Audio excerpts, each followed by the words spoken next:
My cousin, his name is Yundong, still chokes me up whenever I think of him.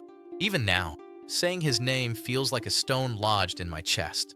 Yundong means movement, a name his parents gave him in that feverish era, carrying the bright hope of the times. Yet fate mocked him cruelly. His whole life he was tethered to something invisible, unable to move an inch.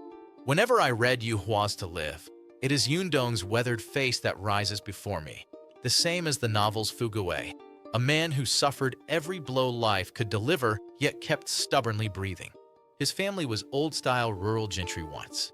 In the Republican era, his grandparents smoked opium and gambled away the land, piece by piece, much like young Fugaway squandering everything at the gaming tables. The house fell into ruin.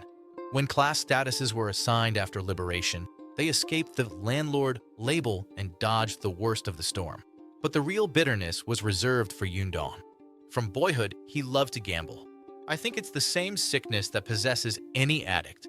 Opium, video games, xionyao romances, or endless cans of Coca-Cola. The hardest enemy is always the weakness inside yourself. Yundong's life was one long chain of tragedies that left you aching and helpless. He married his first wife, and they had 3 children. He thought the days might slowly settle. But poverty rang like an empty pot. Quarrels, debts, endless scraping. In the late 1980s, his wife could bear it no longer and hanged herself.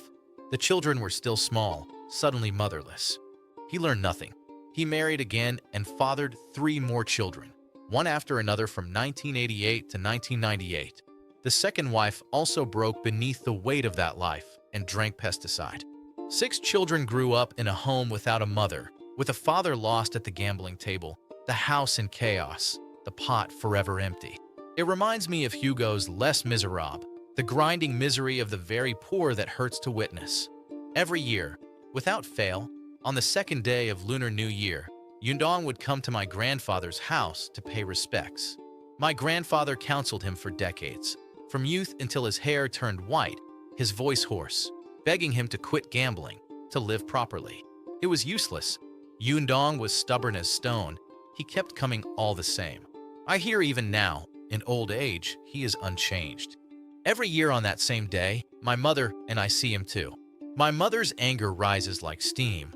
I, half understanding, only feel a deep pity, a whole life slipping away in careless ruin, like the cursed Buendia family in 100 years of solitude. My mother once told me that when she was 13 or 14, she visited that house during New Year. One cousin was drunk and insisted on driving. She refused to get in the car and stayed the night alone.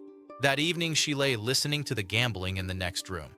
Mahjong tiles clattering like rain, cigarette smoke so thick it stung the eyes, shouting, cursing, going on until dawn. Yundong sat there, eyes bloodshot, hands trembling as he placed his bets. My mother felt fear, rage, disgust all at once. How could relatives be like this? One risking lives with drunken driving, the other possessed by the table. She wanted to flee that house and never return. The memory still turns her stomach. Perhaps that night's despair drove her later to study desperately, to escape the village, to reach for something higher. It's why she is fierce about teenage internet addiction. Every time I secretly played games as a child, she would thrash me with a stick. Recently, I reread To Live, and my mother's old stories flooded back. Isn't Yundong a real-life Fugaway? Family fortune lost, 2 wives gone, a house full of children, yet no whole family. Wave after wave of hardship.